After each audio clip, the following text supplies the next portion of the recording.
Well, dear friends, welcome to our second scientific and literary session for a feast of four wonderful papers to come. And it's a pleasure now to introduce a very good personal friend to so many of us and a wonderful professional colleague in the discipline of numismatics, Barry Scott. Barry is a numismatist and philatelist with some 6 years dedication in this I won't say hobby, in this avocation, really, which passionately involves us all. Barry's been a member of our society now for more than a decade. In the real world outside, Barry's a very active accountant and financial consultant. He's a business and charity entrepreneur. As many of us know, Barry founded the Australia Koala Foundation with his vision to try to preserve the dwindling populations of Australian koalas, and so much has emanated from his leadership and service as the founder and initial president of the Australia Koala Foundation, both in the preservation of habitat for our most iconic Australian animal, but also, of course, his charitable work in providing funds for research for the prevention of the diseases of koalas, particularly chlamydia, which has done so much to devastate the Australian Koala Foundation. Barry isn't only a biologist in the world of koalas, he's also a whiz on Tasmanian devils. And he's the founder and foundation president of the Tasmanian Devil Society as well, to do something about the plight of Tasmanian devils with the oral cancer, which is threatened to wipe out that entire species. But that society does much more in promoting the knowledge about Tasmania for those of us on the mainland. And it's about that Tasmanian theme that Barry is going to be speaking today. We all know and delight in the details of Governor King's proclamation and the proclamation coins and all that has emanated from that. But a lesser known proclamation is the Van Diemen's Land proclamation of 1835, and Barry's going to tell us about that today. Thank you.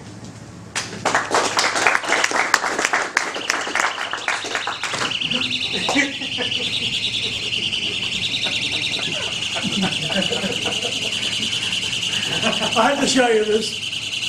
It was a patron's fault. He insisted that we call in at some second-hand stores, and we shared some money around and bought CDs and books and so on. And I saw this, and I had both hips replaced, so I thought it might be handy if I have this. If I fall over, it's hopefully something can happen, and it's got a light. And for $5, believe that, that's worth $150. I thought it was the Tasmanian bird sound. Well, it could be. I had the great privilege of being born in Launceston, 1933, and I'm still surviving. And I'm a mad Tasmanian who, the shape of the island is heart, and you see a lot of stuff over there. And I've had so many wonderful adventures living there. And now that I've can share my story and my love of Tasmania and numismatic items, I'm delighted to be able to do it. If we can have the next slide, please. I've been talking about the interest in Tasmania, and this is a story of early ocean voyages and discoveries. The settlement of Sydney, of course, 1788, and Van Diemen's Land settled 1802. Then the evolution of barter, various coinage, promissory notes, store receipts, and foreign currency, and then how proclamations helped the new nation move from a penal settlement into a self-sufficient country. And that's what's happened. So, next one, please. The early navigation maps are quite intriguing. And this early map showed how the southern lands were unknown. Most of the world living and discoveries from the northern hemisphere. And very few ventured south, but gradually they did, mainly to the Dutch explorers. They discovered the western parts of Australia, but didn't really know what it was.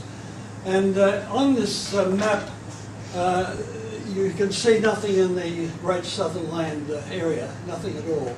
And that was period going back into the 16th and early 17th centuries. So that's of interest. Can we have the next one first? And the next one, no, just go back to the previous one if you don't mind. This one, I've got a picture of this at home, and it's Terra Australis Incognito is all the land details around on the right. And it's quite intriguing for those people who lived in the Northern Hemisphere to work out what the discovery is. While I have this map here, I'll point out this is Madagascar, and I'm going to refer to an island here called Mauritius later on. Good. Next one, thank you. Again, another map of the old world in the 16th, 17th century. Again, no mention of Tasmania, just big gaps in that area. So that was how it was then. Next one, thanks. Now, Abel Jansen Tasman, 1603, 1659. He took the 2 vessels to search for new lands. On the 3rd of December, 1642, the Dutch flag was raised in Tasmania, or Van Diemen's Land as it's called. He was honoured by and he honoured his master by naming this new discovery Van Diemen's Land. Many other explorers have come to Tasmania, but none occupied or settled it. And it was due to his discoveries that the southern island state has been discovered, and that was promulgated all around England and everywhere else. And as Australia was discovered and explored and settled in 1788, they knew about Tasmania, and that's when they further decided to send convicts. Next one, thanks. So, eventually Tasmania was, or Van Diemen's Land was settled, and I've got some early prints of what Van Diemen's Land was like. This is the area where the first settlement was made on the Derwent River. Early buildings were erected, crops planted, and there's Mount Wellington in the distance, and these days it's covered in snow, and it's a lovely view of all of southern Tasmania. So it's quite interesting seeing the early docks and the early buildings. A lot of those are still there. Some of the ships you can see docked there. And of course this is the area where it's the end of the great Sydney-Hobart yacht race, and it's a great place to be. Next one, thanks. So early at Hobart Town, there again are some buildings, and you can see some of the boats that called in from, often from England, make their voyage out, and gives a bit of an illustration of what Hobart was like in those days. Next one, thanks. Emerging town. Layout of early Hobart Town can be seen in this early print. Those of you who have been to Tasmania and been to Hobart, you can see how picturesque it is around the area, and the water is surrounded by hills and mountains, and it's very pretty. Thank you. Now, even I've got a picture here of the southern areas. This is Hobart, Port Arthur, and that's where the convict settlement was. Here is the Bruny Island, and this is where Cook came with his ships, and some of the early coins were given to Aborigines who were in that area.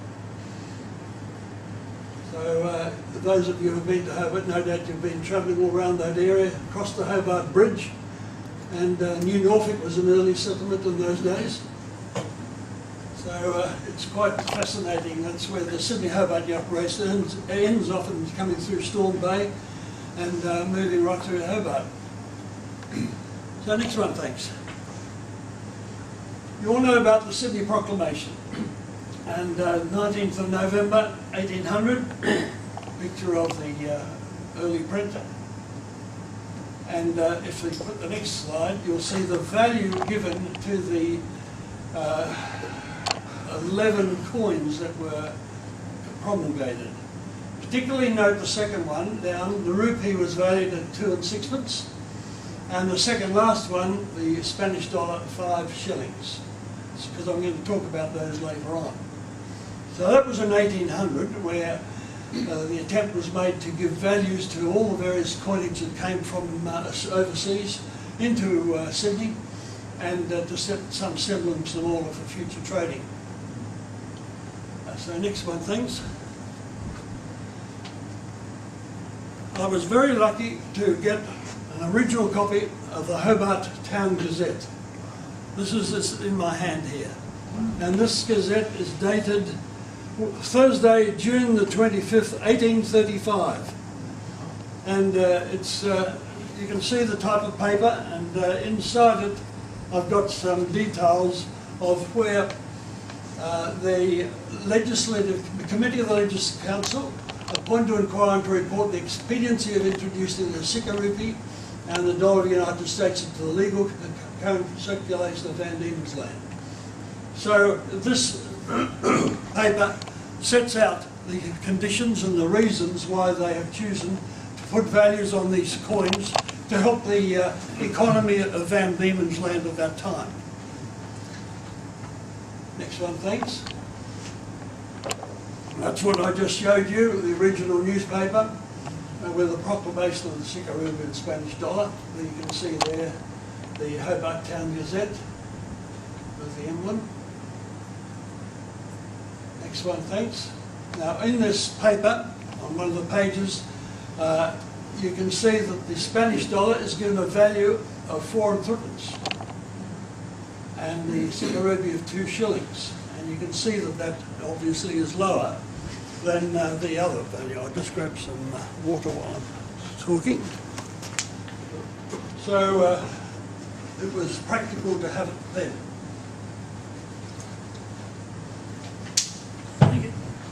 Good, so next one, thanks.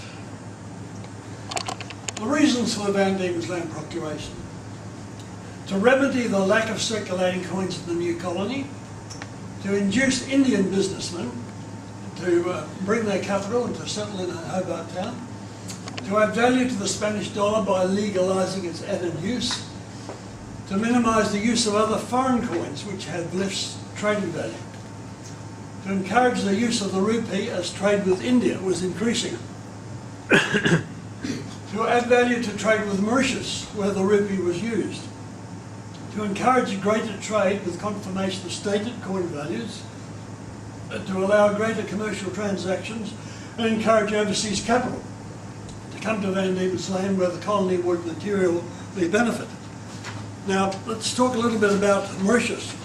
Mauritius is about 500 miles east of Madagascar, 2,500 miles southwest of India, and it was formed by volcanic activity which left a plateau, and of course gradually over time people inhabited it.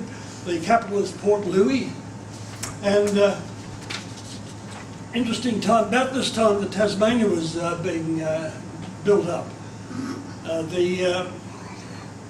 In 1825 they bought a preferential West Indian sugar tariff, and that was repealed, and the island transformed itself into a sugar-based economy.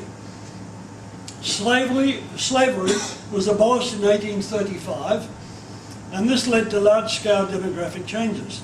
The majority of the total population were plantation slaves. With the release of their obligatory duty, upwards of half of the slaves fled the plantations to live in shanty towns of unoccupied land. To make up for the loss in this workforce, plantation owners imported labourers from India, and so a lot of Indians came to Mauritius. From 1835-1845, the Indian population went from non-existent to a third of the total population. So that's quite amazing. And the ships coming from England to Van Diemen's Land called in at Cape Town and Mauritius to fill up their supplies. And it was there that they met the Indians, and they realised that those Indians, as they were building up their own trades, had more capital, and by having their Sika valued as such, they thought it might encourage them to come to Van Diemen's Land, bring their capital and start trade in Hobart Town. So that's one of the reasons for the Van Diemen's Land Proclamation.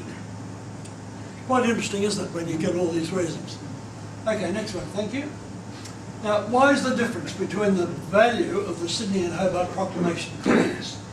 35 years had elapsed, and in that time values and trade had increased with a higher use of paper money. There had been a considerable drop in the value of silver throughout the world at that time. Moorings coinage was available, and this was circulated in the colonies during the 1800s to 1835. It was in 1829 that large quantities of English currency arrived.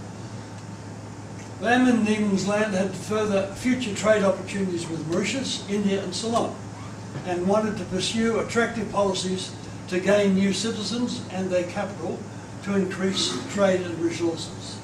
So you can see the reasons why the authorities in Hobart wanted to maximise the opportunity of changing values coins, giving publicity to it, and promulgating what they were intended to do. So the next one, thanks. Now this is the Sikka rupee. I've got 11 of them at the back of there on my display, so you're welcome to have a look at them. And this is the common coin used in India and Ceylon at that time. And of course it's a popular acclamation coin. Next one, thing.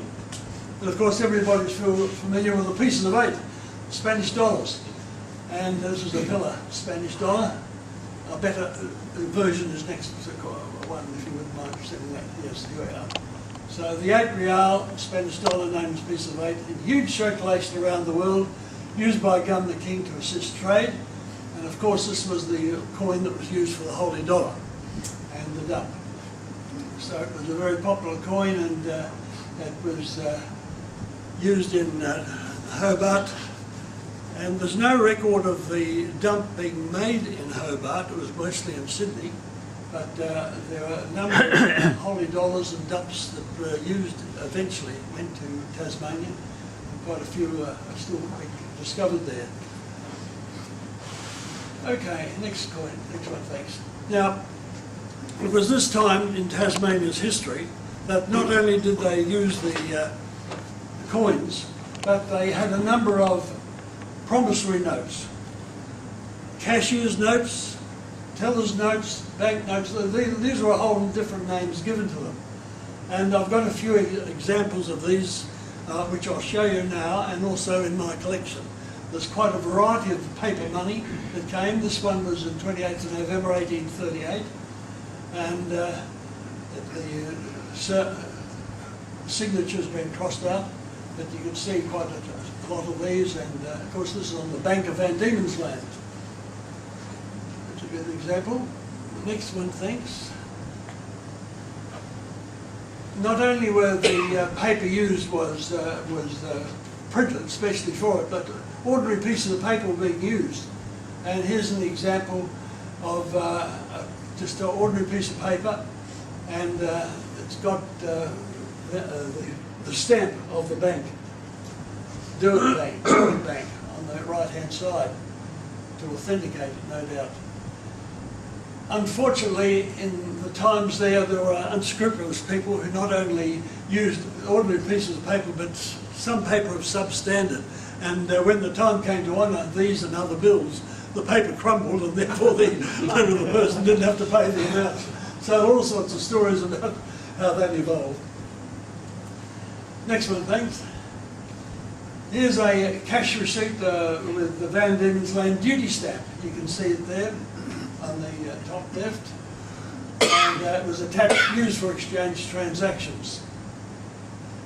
They still call it Hobart Town, and 1869. It's 1869 there. So it's interesting when you get some of these and you study them and you find what they're all about. And that's an example of where the stamp duty was made. Those who are philatelists will appreciate the collection of Van Diemen's Land stamps. They're quite rare and quite good value. And an old aunt of mine had a lovely collection of those, and she gave them to me, and I really started me off in the process of learning all about early Tasmanian memorabilia. Barry, would you slope that off of there for your stamp collection? I think it's more valuable leaving where it is. Never. I prefer it. It's not exactly aligned, is it? You can see how it's odd with the line coming down there. But it's unusual, and I think it's got the same date as the receipt there. So it authenticates it and adds value to it, I think. Okay, next one, thanks. Now, here's a guy. Colin Head. I remember the poem, his thumbnail dipped in tar, and I think this is the signature of this guy.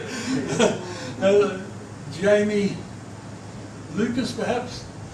Anyway, this is a cashier's note in the Derwent Bank. You can see Hobart Town up there, 1840, is it 1841? Two, yeah. Anyway, so pay £10 and it's placed to my account, cashier of the Derwent Bank. So it's interesting. It must have been a big pen and ink then. £10. Okay, let's have a look at another one. Now look at the unusual writing on this one. On plain paper, unusual handwriting, this note promised to pay the bearer in 3 months' time. And you can see he must have maybe used his left hand to do it. Yeah. Do you think that's the case? Yeah. And he's Indian. And he's Indian. What did you tell that? It's just the shape of the flow of the writing. Right. Fascinating. Again, the signature has been crossed out, but it's interesting when you get these, isn't it? All sorts of stories. Okay, next one, thanks.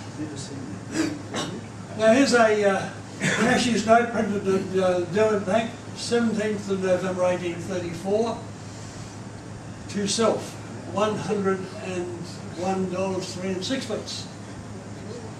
And that's a definite printed one. I don't number them, but he's obviously gone to the bank and collected that money. So it's good to see that. Next one, thanks.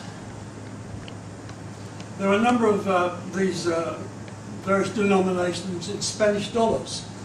1826 sixpence on a printed note to be paid in Spanish dollars. And this is only the bottom part of it. There's other parts. But there's a number of coinage like this which have appeared in various auctions. And they are part of the fascinating story of early paper money. What's that written on the bottom right? Just call my attention. Liverpool Street. Right. Okay. Next one, thanks. £1 and 10 shillings. Both these two printed notes, 1814, were to pay the bearer £1 10 shillings. So you can see this is a much earlier one. These are dated in Sydney. So I think they must have found their way from Sydney into Tasmania, into Hobart in those days. Are both signed by the same person. So he must have collected these to give a little bit of easy way of making payments rather than instead of cash. We used the paper money. Next one, thanks. 4 Spanish dollars. Used to make payments in early Van Diemen's Land days in Hobart Town. So a variety of these appear in different ways, and this is just one of them which has appeared. The paper gradually deteriorates, so it's nice that a few of them have survived so we can understand what went on. Next one, thanks. 1823. You'll notice these ones are still before 1835 when the proclamation came out, but this was $0.50. And this was by Young and Dillon, who were wholesale wine and spirit merchants in Argyle Street in Hobart. So that's an interesting one there. Number 12, must have been early number. Okay, next one, thanks.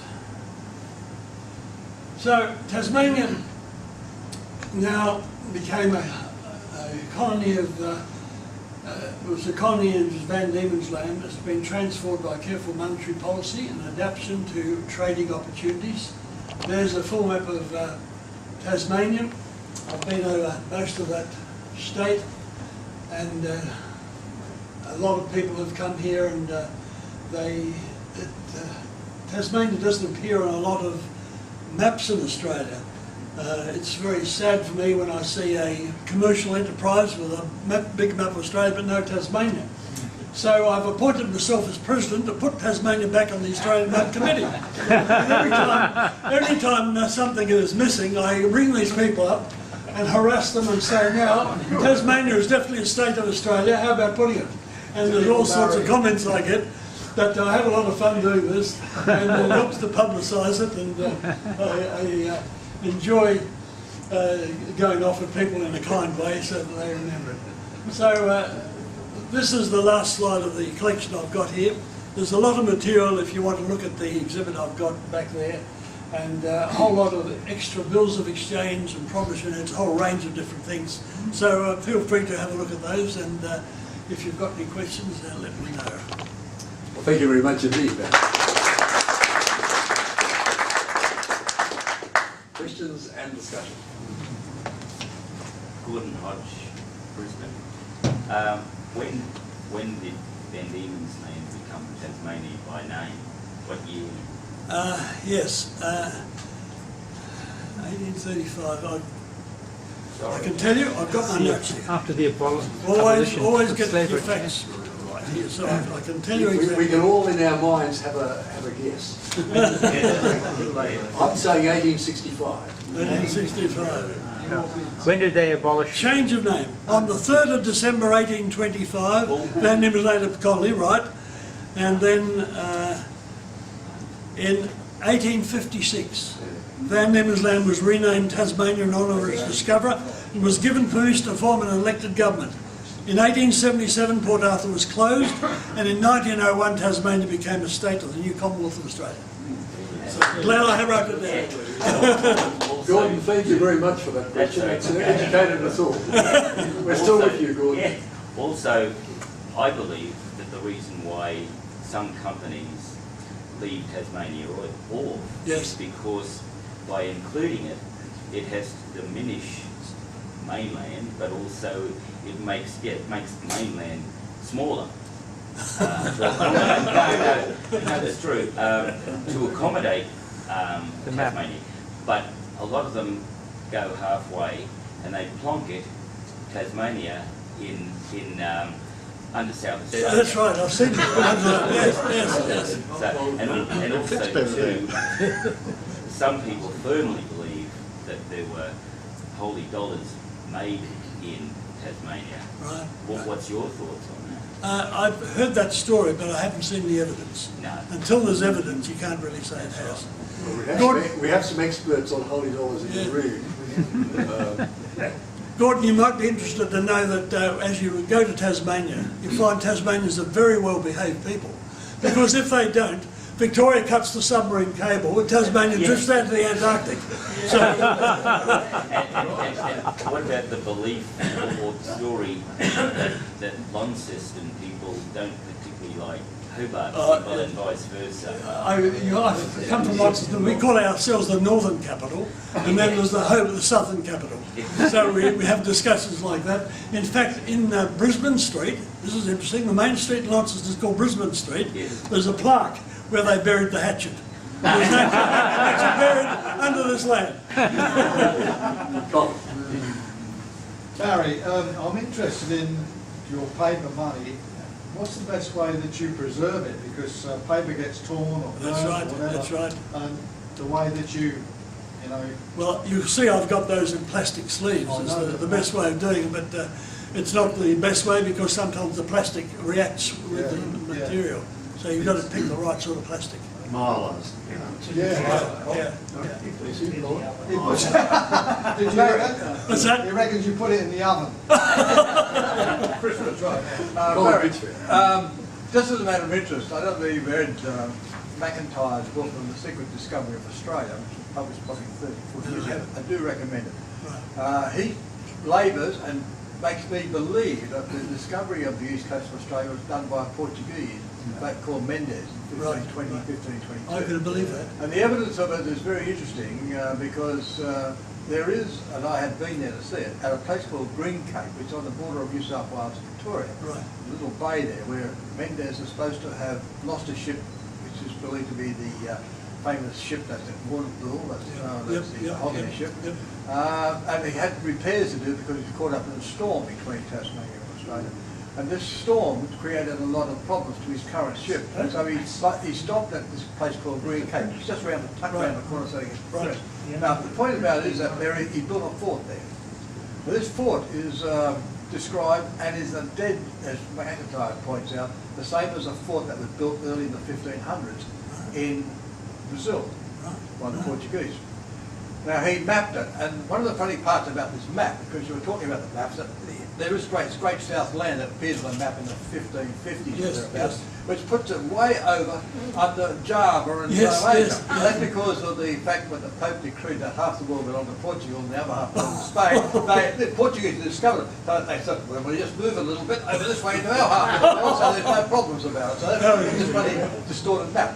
The other thing was, when he drew this map, because in those days, there wasn't Mercator's projection, but it was done in orange peel sort of form. Yes. So when you got top and bottom of the orange peel, which are the capes, which are the poles, then if you got somewhere down near the bottom of the boat, well, you draw a line straight across to the next part of the peel. So that you sort of had this misshapen, but when you moved it back to the bottom, the map he drew was a very good outline of the east coast of Australia. Right. Now, what does all this mean is that there's very many, an interesting fact happened many years ago in Nobles when Jim was just speaking. A woman came in, her son or relative lived at Green Cape, and they found these coins. Right. And they wanted to know what they were. Yes. And not many people would have recognised them, but I recognised them because I collected coins around there.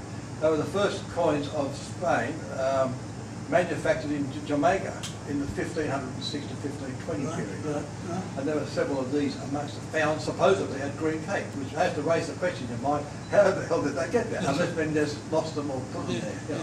So there is a strong belief, and I'm a believer of it, that Australia wasn't discovered by Captain Cook in 1770, but by Mendez in 1522, at least the east coast of Australia.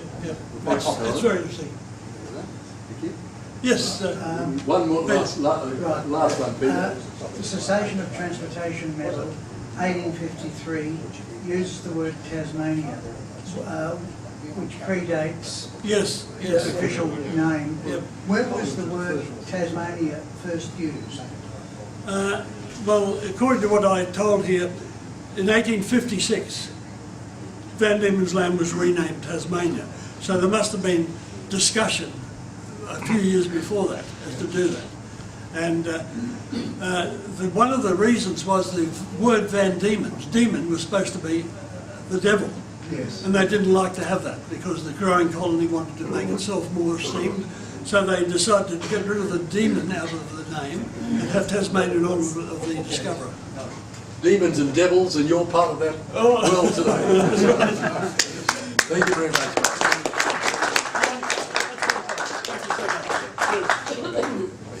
Beautiful. I'll take this out. It's a pleasure now to introduce our colleague David Mee. David, as many of us know, is an electrical engineer. He was a graduate from the University of New South Wales and a senior lecturer there, as I've heard this morning, for 20 years, then 20 years serving in the United Kingdom as an electrical engineer with General Electric before returning to Australia. We all know David as an esteemed numismatist. He's an associate fellow of our society, and we've heard wonderful presentations from David previously, particularly of his passion in medieval coinage of wide sub-themes in that area. David and Judith are currently flower farmers at Robertson in New South Wales, and where they grow wonderful flowers for commercially for the market. It's a wonderful, wonderful enrichment of life to be both an electrical engineer and a commercial flower farmer. David today is going to tell us about the Knights Hospital of St John and their coinage. Very good.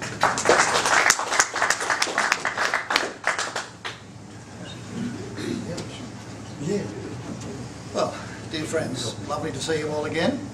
And the time seems to fly very rapidly from one Coffs Harbour conference to another. The subtitle of this talk is what we did on our last holidays, as you'll see. Now, just make sure I can do the things here. The Order of Knights of St John. Now, we're talking about St John the Baptist. Okay, that's the particular St John we're talking about, which was the patron saint of this order of knights. And there's a bit of a timeline here, but they were founded, in fact, very early in the Middle Ages, before even the First Crusade took place. It was originally just a charitable organisation founded in Jerusalem, and they ran a hospital for sick and wounded pilgrims. I mean, it was a bit of a hazard for a pilgrim in the 11th century to get to Jerusalem. Many did, and they ran this hospital quite close to the where is now the Church of the Holy Sepulchre is.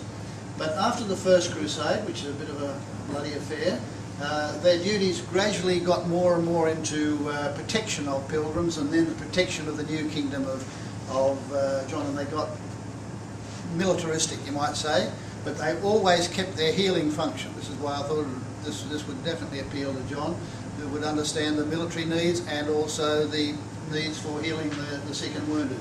And so that was their name. They became abbreviated to the Knights Hospitaller. And they had a very distinguished career in the Holy Land while the Crusaders held on. But after the fall of Jerusalem to Saladin in the 12th century, they also continued their work at famous castles, the famous castle of Krak the Chevalier. Chevalier just means the knights, in Syria, and eventually in Acre, St John d'Acre, until 1291 was the magic date where virtually all the Crusaders were expelled from Palestine by the Egyptians, the Mamelukes, the slave soldiers of Egypt. And very few of them managed to get away from Acre at the time. Both the Grand Master of the hospitals and their colleagues, the Templars, were killed during the fight for the fight there, and they went to Cyprus. Cyprus being the island there, which was still held by the Christians, and they never could recapture anything of Palestine or Syria again. But they had made Cyprus their home for a little while, built a castle there near Limassol, and but they didn't like living under the kings of Cyprus, and they asked the Pope, who was their overlord, for another home, and he suggested Rhodes. It wasn't his to give, he just suggested they might like to go and take it. Which in 1306 they began, and it's not entirely just a conquest, a bit of negotiation and military pressure at the time, but at that time the island of Rhodes, and has everybody got a rough idea in their mind about where it is? One of the largest Dodecanese islands, if not the largest, just under the tip of what is now Turkey, Anatolia. And they conquered. So in between 1306 and right up till virtually 1310, these Catholic knights, as they were, conquered Orthodox Rhodes. Rhodes was occupied by Orthodox Greeks, so there was a contention in religious boundaries there between them. However, the Greeks made the best of it, and in fact, the Greek at that time, the Greek person in charge was part of the Byzantine Empire, but he was a bit of a rebel from the supposed emperor of Byzantium, and so they felt okay in taking it. However, everything changed in 1453 when the Ottoman Turks conquered Constantinople and the Byzantine Empire was gone forever. And Rhodes here, this Latin Christian island of Rhodes, was a thorn in the side of the Turkish conquest of virtually Eastern Europe, and they didn't like it. So the Turks laid a siege in 1480, and the Grand Master was the head of the order, Pierre d'Aubusson, successfully resisted it. But he realised, and his followers soon realised, that they really had to fortify the city because it wasn't going to be the last siege. And however, in 1522, a young sultan, Suleiman, nicknamed the Magnificent, probably the greatest Turkish sultan that they had ever, sent an overwhelming force to Rhodes, and they took it. In spite of a huge resistance for a long time, they took it, and the knights managed to negotiate a free passage once they surrendered the island to the Turks. Okay, so the first part of the talk is just some of the scenes of where they were before they got to Rhodes. So here's Acre in particular. We haven't been to Crac de Chevalier, but I've certainly been inside the Holy Sepulchre of Jerusalem and the wonderful city of Acre. Well worth a visit if you're ever in those neck of the woods. A bit hard to get to Syria anymore, which is an opportunity missed. But then they went to Cyprus, so they didn't have enough room there, and they had the Templars were there also, and they, you know, love-hate relation, brotherly sort of sibling rivalry, should we say, between those two. But here's an early map of the island of Rhodes. Now it is a beautiful place, no question of it. The climate's fabulous, the scenery and the sea, the Aegean Sea there. Rhodes, the city of Rhodes itself, right up there on the tip of the island. That's the capital city of the island of Rhodes. So it's a city, you get confused between the island and the city, but they're both the same name. Rhodos in Greek, that's Rho, Omicron, Delta, Omicron, Sigma, yeah. So we didn't spend a lot of time there last holidays, only a couple of days, 2 full days, plus the mornings and afternoons of other days. And we spent most of our time just in the city itself, but we also went down to a lovely place called Lindos by bus, just public bus down there, and Lindos, I'll show you a few pictures of that. But they fortified the whole island. It wasn't just Rhodes, but it wasn't just the city of Rhodes. Now, Rhodes itself, wonderful history. First of all, you know, it was Greek in ancient times and captured by the Romans eventually. But when the knights arrived in 1306, they narrowly escaped being suppressed themselves because their rivals, the Templars, were suppressed in 1307. So they only just made it out before they might have caught the same thing. The story of the Knights Templars, which I won't go into now, but that's a fascinating read in itself, the suppression there and the burning of the Grand Master in Paris in 1314. The Knights of St John, as we now call them, organised in language groups. So there's a little mini United Nations of Western Europe.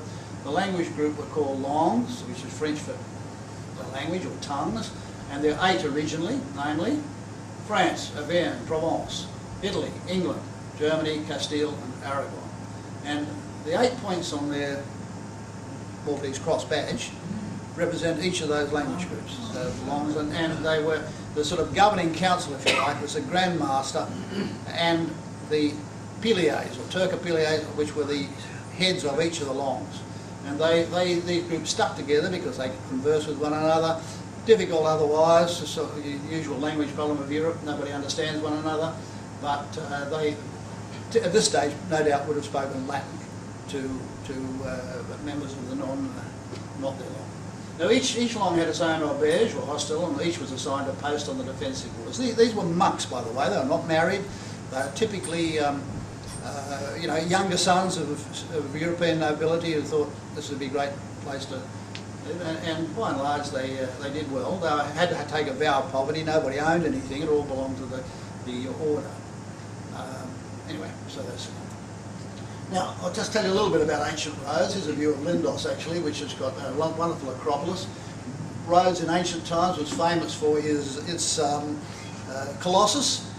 Here he's shown straddling now nobody's seen this before. This is a 19th century interpretation of what might have been there.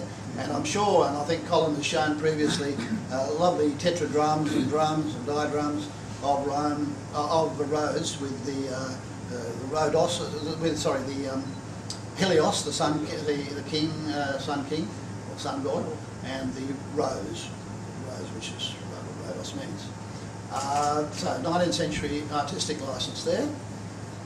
Here's a picture we took on our holiday of Rhodes, and these 2 columns here with the little deers on top are where the Colossus is supposed to have stood, straddling the harbour. That's quite a bit of a distance across there. This is the Fort of St Nicholas. As you see, big boats tie up here, and there were some fishermen here, and it was a bit of a windy day. We saw a fantastic fish being caught just at the same time. This is an interesting one, though. Here's the city of Rhodes as it was in the 15th century. And where we were just then, with those things, was across that bit of the harbour, which then was the galley port. This is the commercial port. And all of this stuff right around here, and all the seafront and everything, is full of walls, medieval walls and towers and castles and you name it. Very photogenic and really interesting. And all of this was fortified. Now, I mentioned the 8 longs. Each of those was given a position of responsibility on the walls for defence. So here we are. This is the post of the long of Italy. They had to defend this bit here. The post of Provence here. The post of England. They had to defend this bit. And these walls, I'll show you a picture of them. These are mighty constructions. The port of Aragon, post of Aragon, the post of Auvergne, the post of where are we now? Here, post of Auvergne, post of Germany, post of France, and the post of Castile along the waterfront.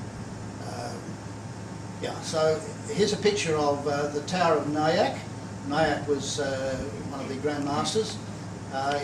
Right here, it was supposed to be, not there anymore, it collapsed in an earthquake in 1863. That's why I showed you a 19th century print of it. But would have been quite impressive at the time. They had a hospital, as they always did, wherever they went. And here we are, now once again, a 19th century print. This building still exists, and it is now the Archaeological Museum in the old city of Rhodes. Here's a wonderful sea gate, and this is under Turkish rule in the 19th century, and here's the wild woman man and his wife there. I'll show you a picture. There's the modern one. Still beautifully preserved. I have to say this though, the Turks, when they finally took Rhodes, left it in a complete state of disrepair and didn't do anything to it for hundreds of years. Finally, I only learnt this while I was researching for the paper, in the 1908, there was a war between the Italians and the Ottoman Empire, before the First World War. And the Italians took over the whole Dodecanese Islands and ruled it. So they did a bit of repair, but that was the first repair that was ever attached since the Turks. So the gate and the tower is just wonderful. That's called the Sea Gate.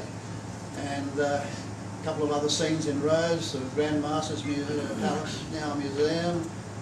Here's Judy at a very famous street. This has got an independent UNESCO World Heritage Site, just this street.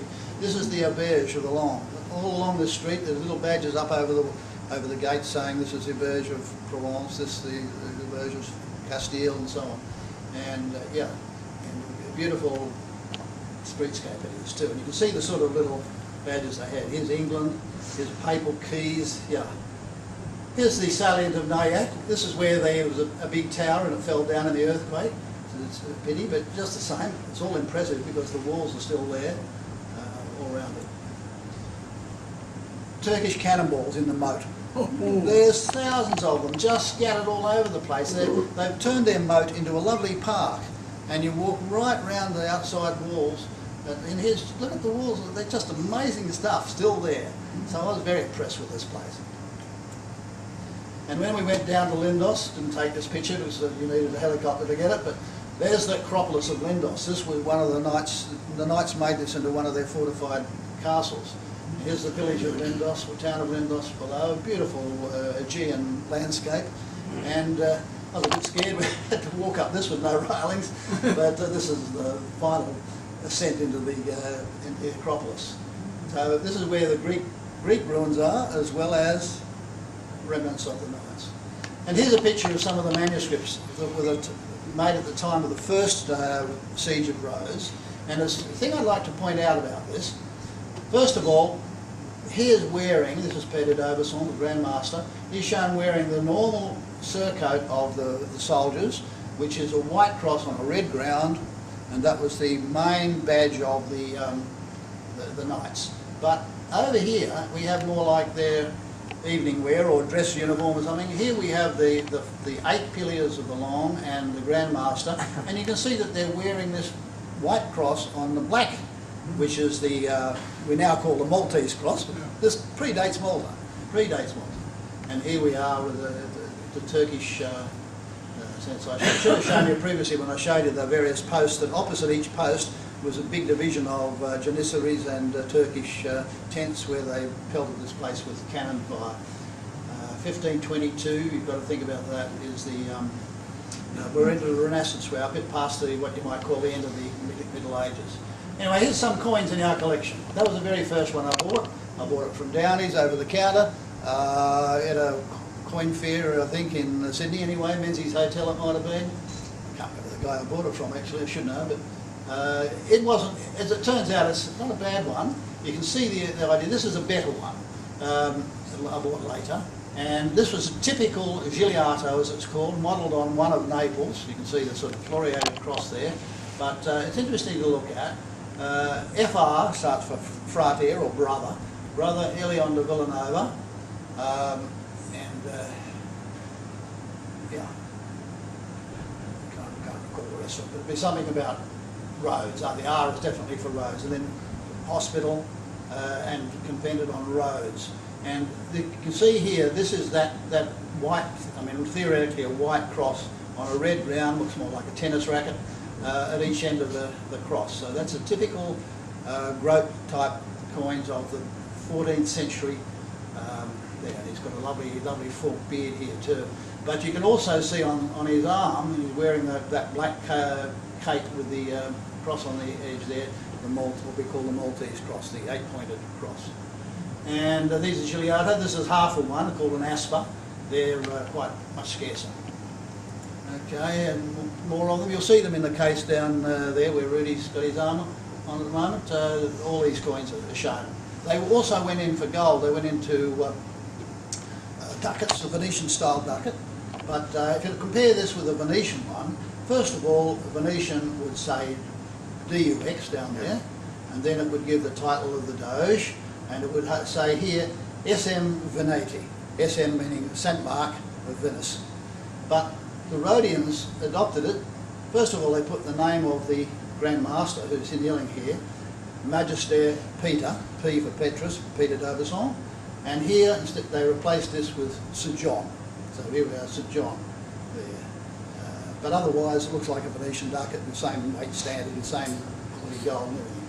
There's a little denier of the rose, and some of the later Grand Masters. Here's some of the ones we don't have. Okay, there's only 5 of these known. This is one of the early ducats where they invented their own reverse. And instead of the Christ in a standing Christ, they have the angel sitting on the tomb of Christ after the crucifixion. Yeah, only 5 known, and that's the best one, and they're valuable. CMG, he got it at a bargain. The estimate was $75,000 US. But only one person had that much money, so he got the 60% on the day.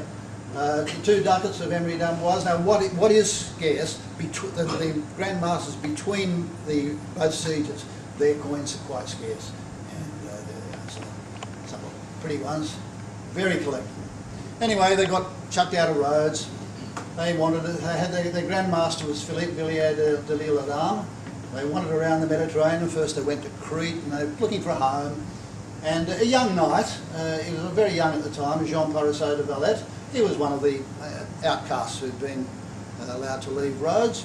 But eventually they turned up to Rome. They asked the Pope again for a new home. Fair bit of negotiation to do with the Emperor Charles V, and who offered them Malta, provided they would defend it, because Malta was very difficult. It's a key to the Mediterranean, as they found out in the Second World War. But yeah. Anyway, he gave it to them with the peppercorn rent of 1 Maltese falcon per annum. Everyone's seen the Humphrey Bogart movie, The Maltese Falcon. That was that based on. They established themselves in the islands. The local nobility weren't too keen on it. They built themselves a castle and fort at Birgu, which is on the south side of the Grand Harbour, opposite the hill, which is now the city of Birgu. Now, in 1565, the Sultan, Suleiman, but now a lot older, 40 years older, decided it was a mistake letting him go, because they were fighting the Barbary pirates and everything like that, making themselves a general nuisance in the middle Mediterranean. And he sent a big army to try and chase them out of Malta and capture Malta. That's called the Great Siege of Malta. Huge, massive life on the Turkish side, but they couldn't make it. The knights held out, and Valette was the hero of the day and toast of Catholic hero. And the knights from then on ruled Malta for another 250 years. And then the final thing was Napoleon. 1798 came along with the army destined for Egypt to try and displace the British and disconnect them from their Eastern Empire. And they overrun it. 7 days, gone. and the knights were told to go out, and they went to Rome, where they stayed, and and became British after the Treaty of Paris for 150 years, till the Second World War, where they were awarded the George Cross for valour, because that was where the British naval fleet was, for Mediterranean, and Rommel didn't like it there. That was a nuisance to the whole North African campaign, so he bombed the heck out of it. But there we go. So enough text. Here's Malta. Here's the Grand Harbour. Here's Valletta there. Gozo. Now I should say this island here, the smaller of the two large islands, was completely overrun by the Turks during the Great Siege, and virtually the whole population carted off to slavery. But nevertheless, they held out here. And here's the Grand Harbour. Now, Grand Harbour's fine, but when you compare it with Sydney Harbour, it's a lot smaller. But you notice it's got all these big promontories coming out. Here's Birgu, where they first set up the Knights, and I built a fort there called Fort St Angelo, and all this was just bushland, nothing. Mountain. That's what allowed the Turks to set up their guns there and shell the heck out of the Knights. They built a fort on the point. I should say now, of course, that they were successful, and after the Turks left, they decided to build, the land was too valuable, they decided to build a city there, named after the Grand Master, Valletta. So there's Valletta. And now it's all of these places are UNESCO World Heritage Sites. Just this map here just shows where it is in relation to Sicily. And there were fleets sent to help the Knights, but they all arrived too late. Malta, if anyone's been there, very built-up place. Here's Birgu, looking from Valletta. Here's the Fort St Angelo, which is still there, and hasn't been open to the public for years. It's under repair, and this was behind that was where the Knights first set up. And it became, in the 20th century, the British dockyards, naval dockyards, and it received a real bashing. But here's a picture of Valletta in the Grand Master's Palace. It's Valletta from the waterfront, dome of St John Co Cathedral. That is an amazing place itself. That is worth a visit to Malta just to see that cathedral. Here we are. There's a coin. This is a coin of Suleiman. And here they are. All the Turkish army trying to get into these places to attack the Knights. St Elmo they overrun at one point. Here's what a few views on today. Here's the entrance to the Grand Harbour. That's a statue of Valletta there. This is St Elmo, another fort on the other side. Here's St Elmo today. Once again, not something easy to get into. And here's one of the grand auberges, the auberge of Castile, the Long Castile, which is now a public building. And you can see all this is a much later style. This is almost Baroque, Renaissance style compared to the medieval of Rhodes. This is some views inside the Grand Master's Palace, the French Grand Master. This is the cathedral. All of this Pietra dura, ornate semi-precious stones on the floor of the gravestones of the various Grand Masters. And each side chapel is devoted to a long. So you get the Long of Provence, the Long of France.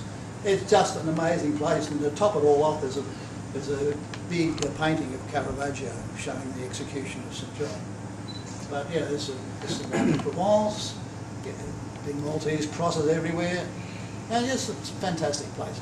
Now, up till recently, I didn't have any Maltese coins because they're not medieval really, but they're very interesting coins, and I could get really into it but this is the only one I've got just to show you what they were like. And you can see nothing on it to tell you it's a Maltese coin, other than the cross buried there. And MM, I think, just means, not for Malta, M for Magnus Magister, Grand Master. And he was, this guy, de Rohan was Grand Master during the 18th century. Here's some Maltese coins, not in our collection, typical, but even the early ones were the Venetian style ducats. Yeah, so MI, Magister John, Valletta, do that. That's John Valletta. His typical one, St John's head on a platter, as presenting to Salome, her mother. You know the story of the biblical story there. And the shields typically were the order itself, the white cross on the red ground, and the Grand Master's family emblems in the other two quarters. That's typical structural. And the last slide, the last Grand Master, Ferdinand von Hompesch, a German. That's one of his coins. And this was interesting, a plaque on one of the buildings. General Napoleon Bonaparte, commanding an army of the French Republic, lived here during 7 fateful days in the history of Malta, on his way to Egypt. And meeting Nelson at the Battle of the Nile wasn't a great thing. But nevertheless, they certainly suppressed. So, yeah, that's my talk. Excellent.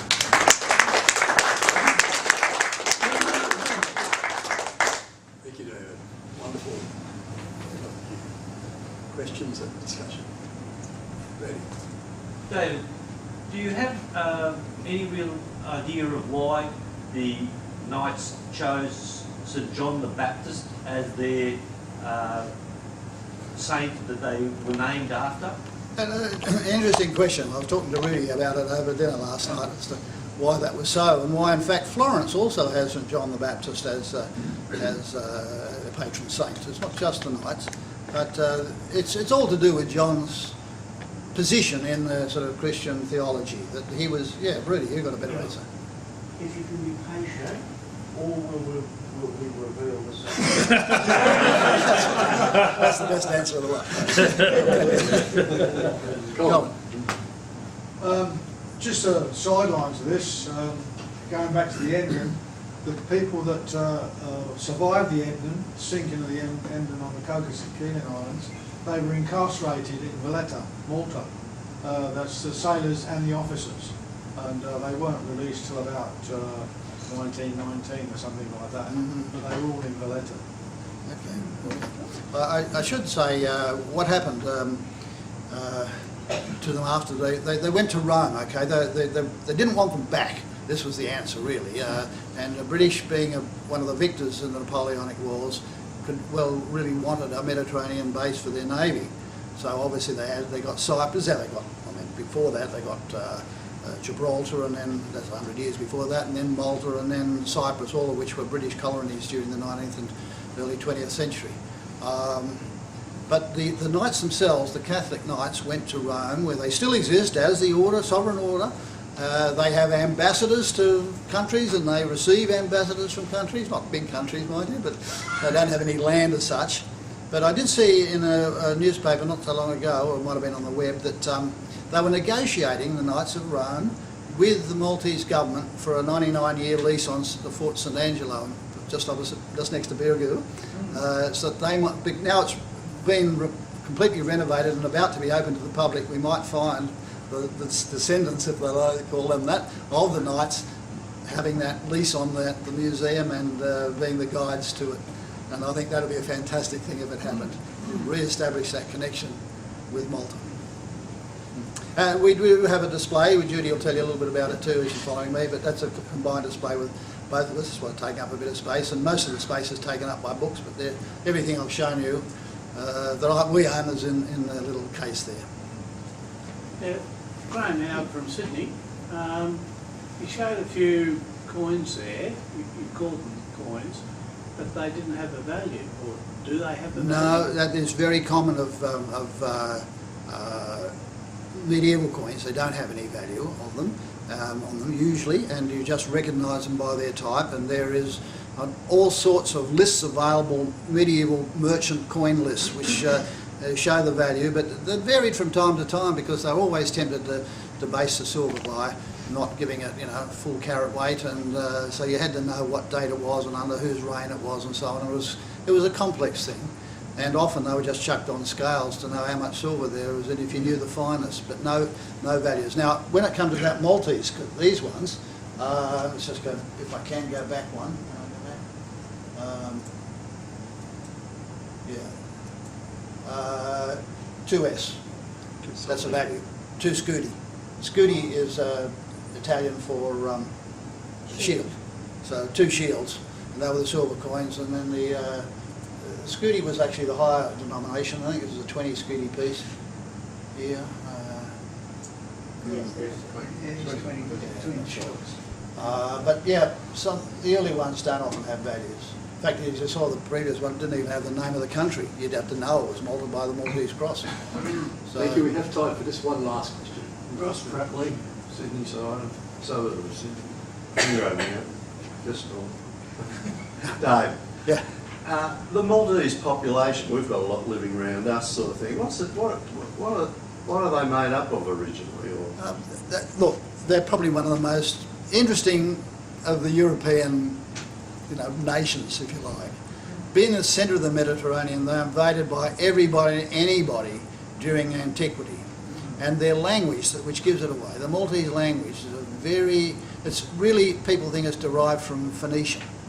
The basis of it is Phoenician. The Carthaginians, in their passage through the Mediterranean, gave their language to them, probably conquered them and enslaved them even, who knows, at the early days. But by the time that the knights arrived there, they had this language well developed, and they were mixtures of Greek traders and Carthaginians and Romans and Arabs too. A lot of Arabic in the Maltese language, and they were there. And then this superimposed on that was the Catholicism and Western European system of the knights, and so it developed. And then no doubt a lot of British people moved there in the 19th, 20th century too. So it's a real mixture of people, but the Maltese themselves maintain their traditions. They've got names. I mean, Judy, she'll tell you, we were going around, she's taught a lot of Maltese in her teaching profession as teaching English as a second language.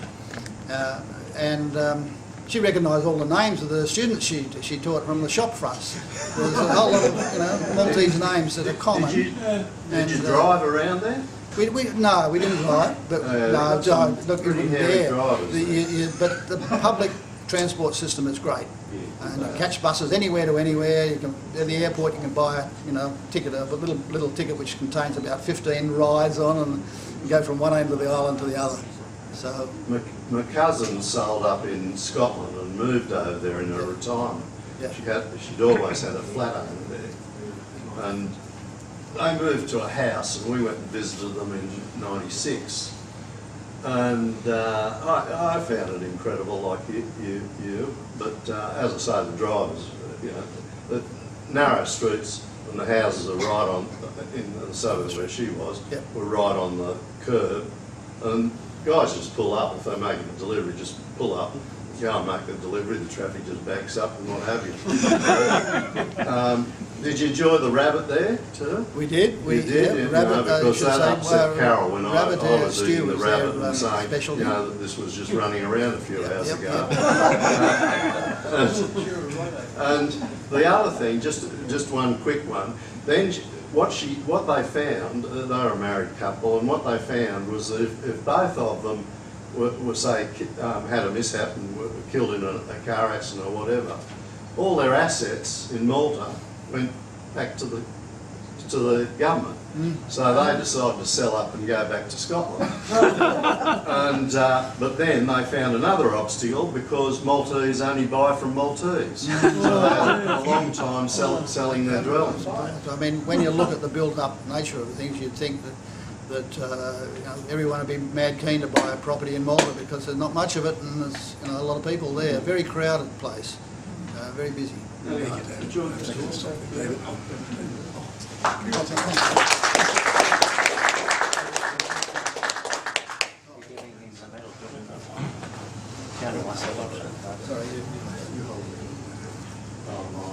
Okay. Ready? Oh, no. Just looking at that, seeing it, just even the instructions, how the music go too long. Our next speaker is Judith Mee, well known to us all. Judith's a secondary high school teacher with special knowledge, experience and expertise, not only in English but in medieval things. Judith has special expertise, as we just heard from David, in teaching English in a second language, but has special interests in numismatics, in the heritage of language and culture as portrayed on coins and medals. And this is a wonderful display that we've seen today, and heard it seen from Judith in past conferences as well about her special interest in Anglo-Saxon coinage, particularly in coinage, not only from what today is Britain, but from Europe as well. Today, Judith also, of course, is a flower farmer in Robertson, growing both proteas and Australian native plants. So Judith, it's wonderful to have you with us, and we're looking forward very much to hearing about the fantastic fauna of the Anglo-Saxons. Do you want this or do you want? May I? Yeah. Thanks.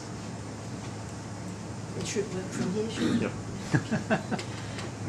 Well, hello everybody, and it's nice to be back with you. You'll see here, example, he's an anonymous Anglo-Saxon, and there's an example of fantastic fauna. But what I'm trying to do now is to take you on a quick gallop for the next 20 minutes through the Dark Ages in Britain, which is quite possible because not so much is known about the Dark Ages, obviously.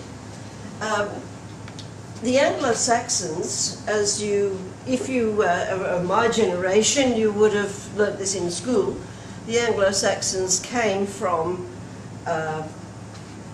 northern and northwestern Europe, and the main tribes, as were taught in school, were the Angles, the Saxons, and the Jutes. There were also Frisians, who were the nearest neighbours, and Franks, but they weren't known as Anglo-Saxons at first. They were tended to be all lumped together as either Angles or Saxons. But from the 8th century, it was obvious that the old Saxons, who didn't migrate from where they came from, weren't the same. So the term Anglo-Saxons came into use in the 8th century. That map shows you their homelands. Now, the Jutes came from what we call Jutland, and I always used to think that it was called Jutland because it jutted out into the North Sea. But no, it's Jutland, the land of the Jutes. Pardon me. Anglia was there, which is sort of roughly the modern Schleswig-Holstein of Germany, the border between Denmark and Germany. The Saxons were here with a few settlements among the Franks, and the Frisians, well, that's part of the Netherlands now. So that's where they started to go in the 5th century, in the 6th century. They migrated en masse, and I have the feeling that it might have been a bit like all the mass migrations that have been going on from Africa in the Middle East to Europe at the moment. I think there were large numbers, well, in terms of the population of the time. Just have a quick look at where they settled, and then I'll show you the map, which is easier to work on. But as you heard from Colin earlier this morning, the East Saxons established the Kingdom of Essex, the South Saxons established Sussex, and the West Saxons had their own kingdom also. And then the Angles had the most of the territory, and north of the River Humber, the word Northumbria, that's what it means, was what became quite a wealthy, powerful kingdom in a little while. And that's where we get the word England from, the land of the Angles, and English is the adjective from that. But there's a map of showing what it was like by the end of the 6th century. And so you can see here that the Jutes, their main base was in Kent, but they also had the Isle of Wight and a little bit around Southampton. There's East Anglia, there's Mercia, this Middle Kingdom, but north of the Humber there's Northumbria. The rest of Britain was Celtic, and there's where the Franks were, and the Frisians were just over here.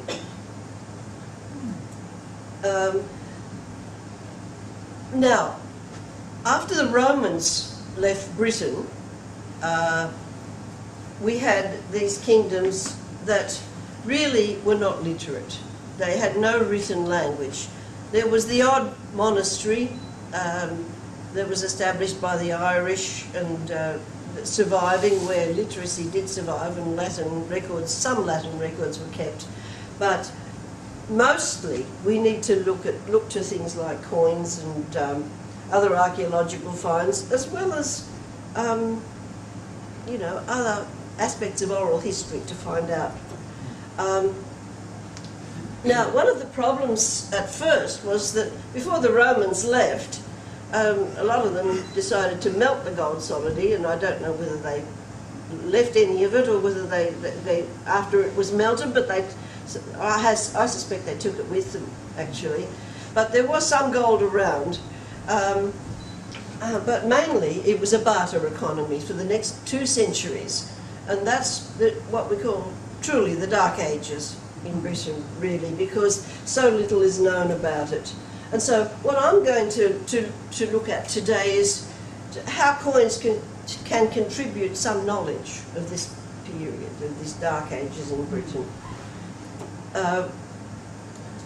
The Anglo-Saxons kept their contacts with their relatives in Europe, in Anglia and Frisia and Jutland, and we're assuming that barter was there also. But some recent archaeological finds with metal detectors in England have revealed Byzantine and Frankish coins in greater quantities than had previously been thought. And then the other evidence we have is of coin hoards. And until the end of the 6th century, most of the coins in the hoards were Frankish. So, the main hoard, the most famous, is from Sutton Hoo. Now, Sutton Hoo's down there in Suffolk. And you'll notice how close to the sea it is. It's on this estuary. And people looked at these geographical features and they called them barrows, and I don't know why. If anyone does know why, maybe you can enlighten us afterwards. But they're obviously man-made because the land is all around here is very flat. For example, here's the Fens, and they were a greater area in those days than they are now, according to historians and geographers. But in I think it was last century they started excavating this barrow, and they found the outline of a whole ship. And the timbers had rotted away, but the outline in the sand was still there, and all the nails were exactly in place. But in this central area where the white outline is, they found incredible treasure. And some of it was obviously exquisite metalwork. Look at that sort of cloisonné, the jewellery. This was a belt buckle, that was a brooch, that was a shoulder clasp. And there's a cup that looks quite Roman in its, or Greek even, in its design. But this helmet, lots of armour was found there too, and this helmet had exquisite metalwork.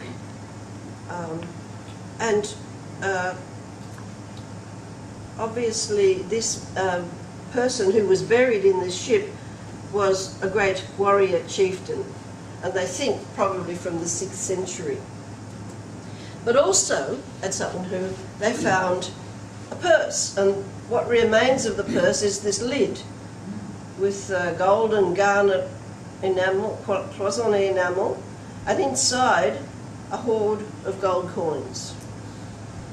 They were mainly Frankish tremises, and each one was from a different mint, so it makes you wonder, maybe, were there collectors in the 7th century? Who knows? But the dates, well, I don't know. Actually, I might be misleading you there because I don't think there were dates on the coins. No, I'll have to change that. The known dates of the coins, I should have said, show that they were buried before the year 630. Now we come to the very first English coinage, the coins minted in England. Now, I use the word English advisedly because any previous coinage in Britain was British, and it was either Roman or Celtic. But now we actually have English coins. And I love this Anglo-Saxon word thrimsa, which came from the Latin trimissus. And the trimissus was like the ones that they found at Sutton Hoo, only they were not Frankish. Well, a few were from the continent, but mostly they were from Britain. But this Frankish one here, which we have in our collection, shows you how it's a sort of crude image of an original Byzantine trimissus. But there's the Byzantine cross sort of design you can make out on the back. These are tiny coins. You can see there's somebody's fingers, and that's our thrimsa. There. And I've said over 1 centimetre. I think I was exaggerating. I think a lot of them are less than 1 centimetre in diameter. Sometimes they were called shillingus, which from where we get our modern word shilling, and that was worth a third of a solidus. And this is the hoard, the first hoard that was known of thrimsas. These are in the Ashmolean Museum now. Don't you love his face? I think that's meant to be a moustache, but it could be his nose. You've got crosses. You've got some people think that's a kind of boat, but we're not sure. There's a whole range of designs here. And the interesting thing, although some were struck on the continent, the Ashmolean Museum estimates that at least 73 out of these coins, of these 98 gold thrimsas, were minted actually in England. So this is the first English coinage on record. Well, most of them had a cartoon-like head on the obverse, but the portraits were mostly unidentified. There are some with the name Eadbald, and he was King of Kent from 616 to 640. And he's of interest because he married a Christian. She was a Frankish princess called Bertha. And so round Canterbury, which was the main city in the Kingdom of Kent, there were a few records kept because there was a monastery established at Canterbury, and so we know, but most of them are unidentified. On the reverses you see a whole lot of designs, but crosses feature quite a lot. I'll show you in a minute this two emperors type in the thrimsa version, and well, let's have a look at them. But there's also a max of pagan and Christian symbols. Some have runic inscriptions. Now, some of you might know that runes were the first alphabet in Scandinavia and amongst the Saxons and the Angles, etc. Hardly anything was written, any runic inscriptions are left. They were mainly on gravestones and things like that, but there's a few on coins. Obviously the moneyers weren't literate because a lot of the letters were just sort of random Latin letters, but some of them actually named the money. And the early types were all in good gold, but towards the end of the period of thrimsas, they obviously became debased. But all types are rare and highly sought after. In fact, that's why these are not in our collection, unfortunately. But you'll see different types of crosses there. There's a runic inscription, and that's been translated as saying the letters P-A-D-A, Pada, and they think he was the Mania. Another type of cross there. Most of you'll notice most of these anonymous guys, all in profile, but there's one full-facing one, and that gives you the scale. And there is the what do you call, the debased version, if you like, of the Byzantine three emperors type of reverse. And there's, you know, I haven't been able to decipher that one. I don't know if David's tried, but they are beautiful coins, but they are tiny. And as you'll see from our little display in the little box there, it must have been a real achievement somehow for them to engrave the dies for these tiny little coins. This is the one we do have in our collection. Now, I reckon he's not the most gorgeous fellow in the world. In fact, he reminds me a bit of a groper we saw when we were snorkeling at Heron Island. And he's also anonymous.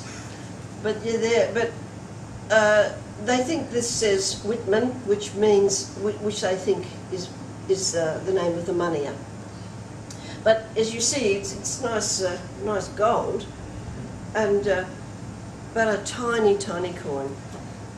Now, by the middle of the 7th century, the gold was running out, and so they started minting silver coins. And by the year 675, there were no more Thrymses minted.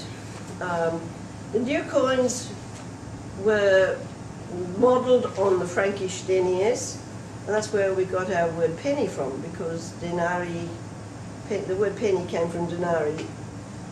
There's a bit of a linguistic knowledge required there to know why the D became a P in English, but believe me, it did happen. These new coins were called, now that's the word, how would you say it? And a lot of people call these, I mean that's the modern English word version of it, a lot of people call that skeets. One thing they were not was skeeters. But in the same way as the word shilling came from the word S-C-I, double L, etc. And nobody questions that that's pronounced shilling, do they? So these were shatters. So I call them shits, but if you want to call them skeets, because that's what everyone does, I won't complain. But I you know, I just can't. They were minted everywhere, on the continent, in England, and they had a huge variety of types and designs. In fact, there's a book up there just near Rudy again? about how, Rudy, could you grab that, the book on shatters there, and just hold it up? It's an amazing book because it covers hundreds of types of these little coins. Thanks, Rudy. And it's we don't have that many, but we do have some nice ones. You can't tell where most of them were minted.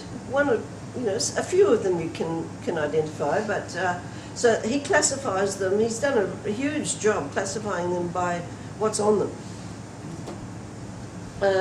Here again, a whole lot of anonymous faces. Nobody knows who they are.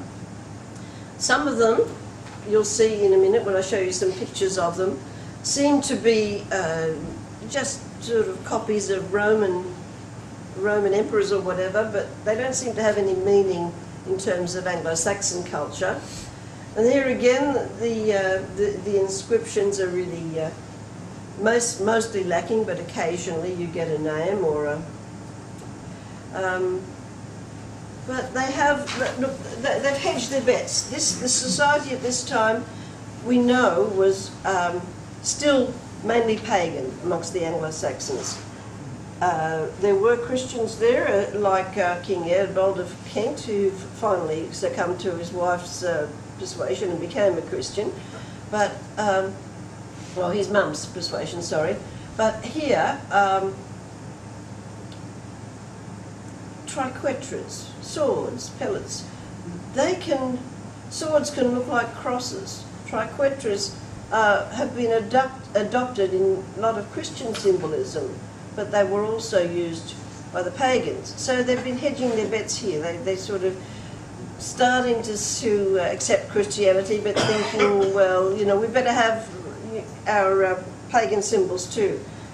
But the interesting thing about it is what's on the reverses of a lot of these. Birds, animals, serpents, monsters, and the artistry and the creativity on such tiny coins is amazing to me. This type is known as the porcupine type, nothing to do with porcupines or echidnas, but it seems to be modelled a little bit on a lot of Celtic designs. The Celtic coins have that sort of thing, and so it's called the porcupine type. You notice on the reverses here, these three are all sort of like Roman, sort of typical Roman standards, and those coins were used a lot, obviously, for commerce with the European neighbours, and that one was from Quentivik, which is David tells me is just near Dover. So that was a Frankish type. But you see this guy here? You know, I think he's just meant to be symbolic of somebody who's powerful and important, is my feeling. Here you've got two profiles facing each other. Look what's in the middle.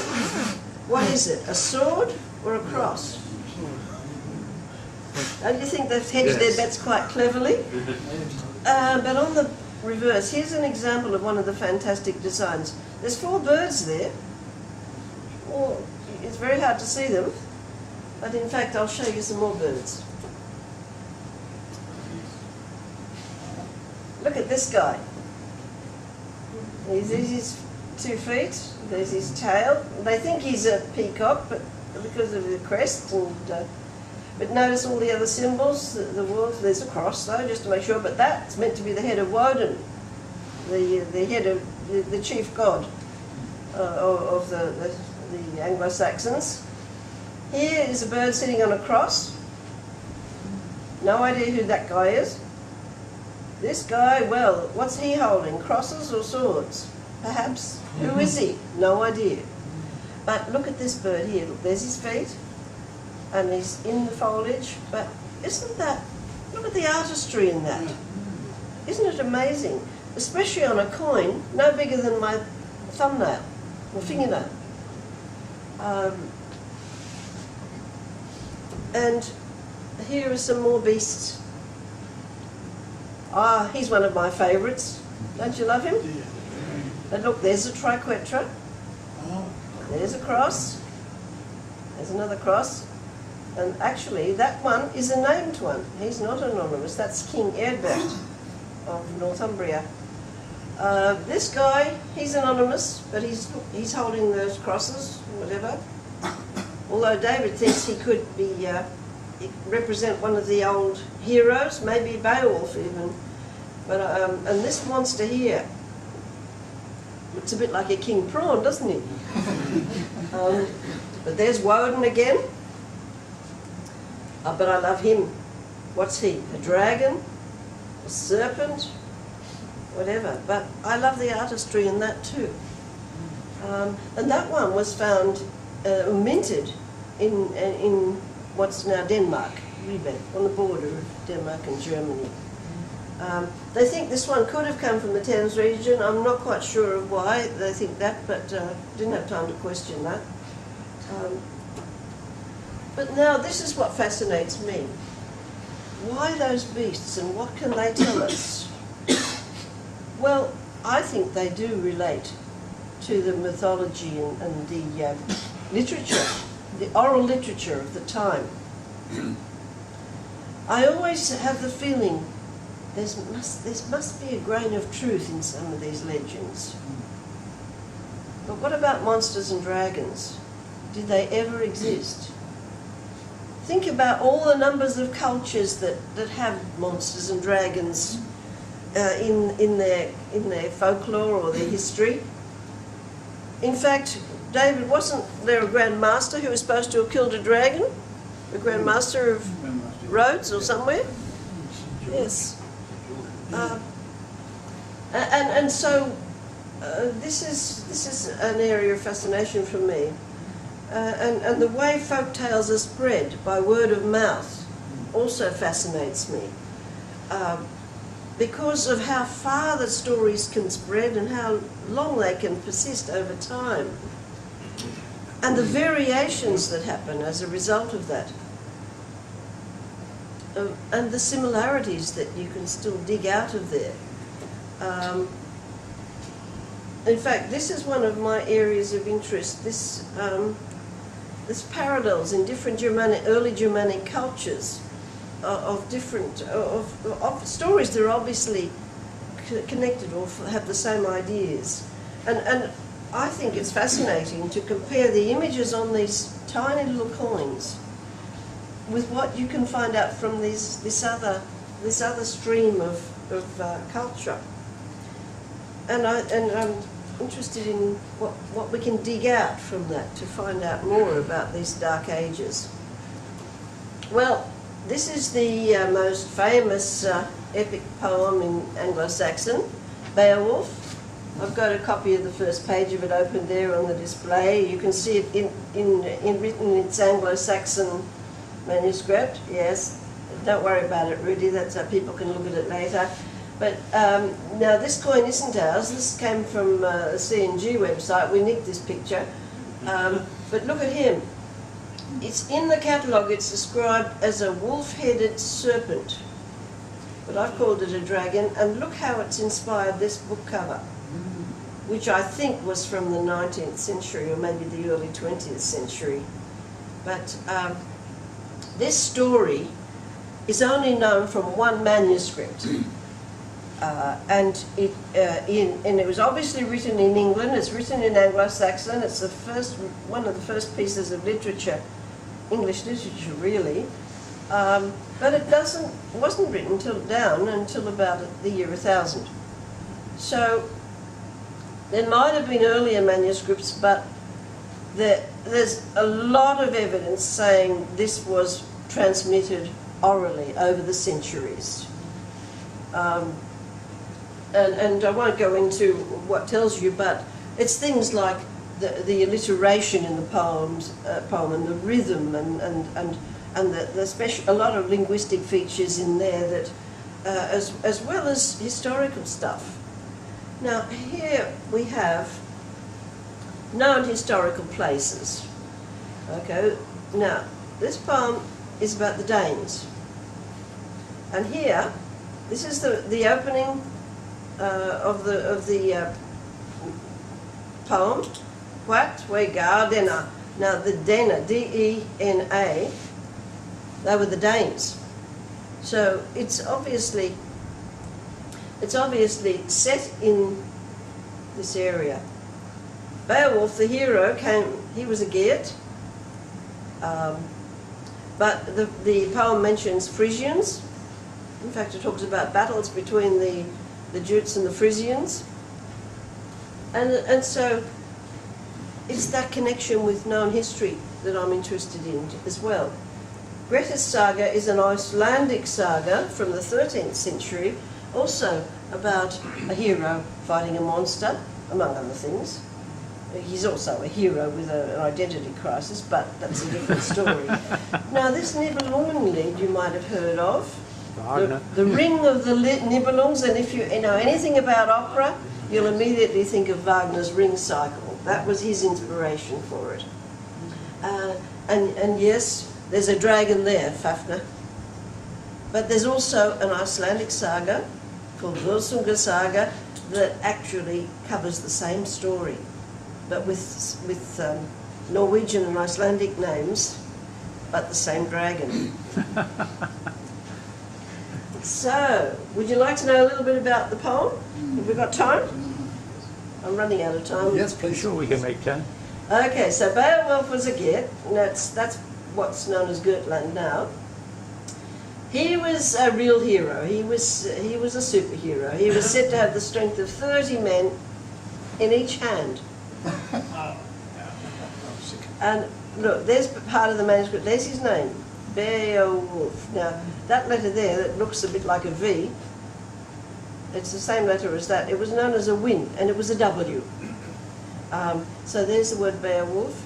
That's the word was. But I won't go into the rest of it. But as you see, the Anglo-Saxons and the Old Saxons would have understood each other much better than we can understand Anglo-Saxon now.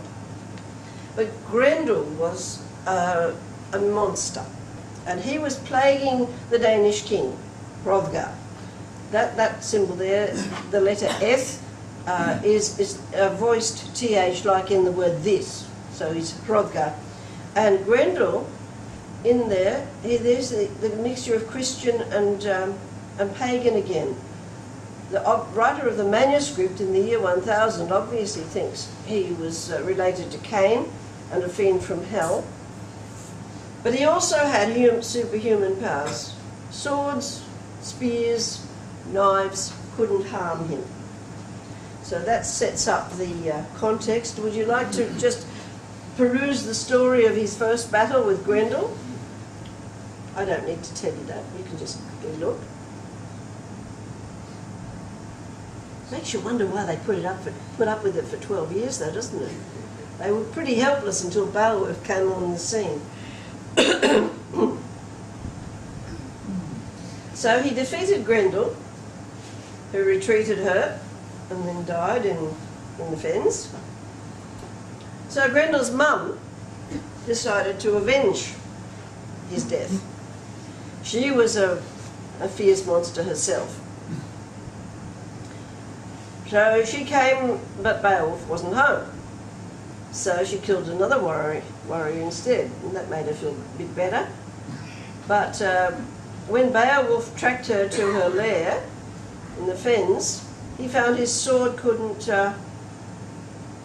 do anything against her either. But she happened to have another sword nearby, and that worked. And then when he went further in the cave, he found that Grendel, the dead Grendel was there, and the same sword would cut his head off, but his own sword dissolved in Grendel's blood. So there's the interesting blend of heroism, mythology, and then monster number 3 happened 50 years later. Beowulf was the ruler of the Geats, but this time the dragon was a bit too tough for him, and he ended up being mortally wounded in this fight. But notice what happened at the end of the poem. He got a barrow raised over his ashes, just like at Sutton Hoo. Am I rushing you too much? We will have to stop now. Okay. So this is my conclusion then. That what's on the coins corresponds to what's in the oral literature and the known facts, and it tells us that these are the features of our society in the Dark Ages. We're really specifically talking about the 7th and the 8th centuries. And there's a postscript. I haven't forgotten the stickers, but they're just not part of my story at the moment. Thank you for your attention.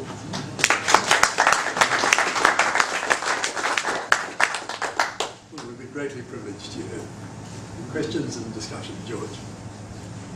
What sort of a period would all these small coins have been made? What sort of a period, and what sort of a population were they for?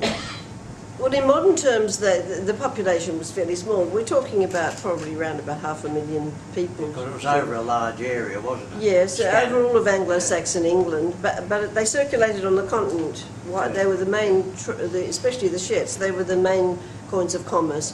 And so, 7th and 8th centuries. Okay, it seems to me like there was a typical thing of shortage of specie. And I think if somebody could get together enough metal to make 100 or 1,000 of these things, they would probably just let go, because they were helping to keep trade going. Well, they were for trade, obviously. Yeah. And you could put any design you wanted on them, I'd say. Yes, but I think, why did they choose all these? I was just fascinated by the artistry and how modern it looks. Well, we have time for perhaps just one more question. Last two more. Bernie? I wonder if there's been any study to coordinate or to extrapolate from the size and weight of the coins, the size of the economy and how the economy had turned down since the Roman times, if you want to call it. Yeah. So that if the coins are, say, a quarter or a third the size, was the size of the economy shrunk to that size? Do you know if any of that sort of extrapolation is done? Because they are so small. Well, I think it's mainly because the barter was still being used as well. That's the only thing I've been able to find out so far. Thank you. Phil? It was just a bemused thought that perhaps the fire of the dragons was put out by the great deluge. That's an interesting thought. Well, you've sparked some speculation. Judith, okay. Obviously seen Game of Thrones. My introduction, one said that Judith's strength was the preservation of the culture of history and language on coins. Judith, and you've really sparked our interest and our excitement in that. I should have acknowledged early on in the gold medal here with the pun, the medallic pun on the World Wide Web, using a spider's web with all the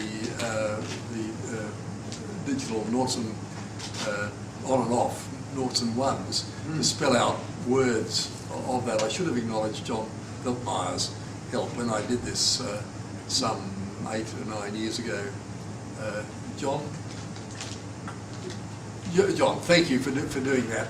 And I just wanted to link that in with using modern culture, which is now the digital age, on a medal, with Judith's wonderful presentation of culture on coins and medals, but what, Judith, 1,500 years earlier. So, with our best wishes.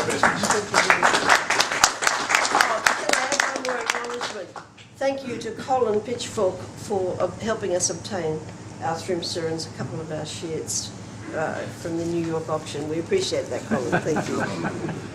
Well, that's a lovely segue into Colin's presentation now. Our anchor for this wonderful half day that we've had today is our dear friend and numismatic professional colleague, a leader in numismatics, not just in Australia, but as we all know, internationally as well, Colin Pitchfork.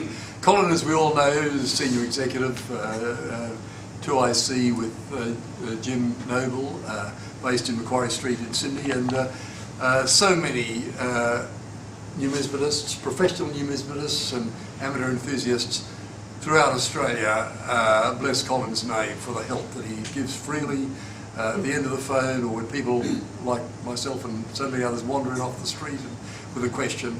Colin, we thank you very much for really your help and support in this avocation which unites us all at this conference. Colin, as you know, is our senior, not in years, I hasten to add, but our senior member of our society. Colin's been a member of the Australian Numismatic Society for 67 years. And he's a life member. He's both a gold and silver medalist of our society, and he has the unique appointment as the council member of the British Numismatic Society. He's the only person outside Britain who's a member of that committee as well.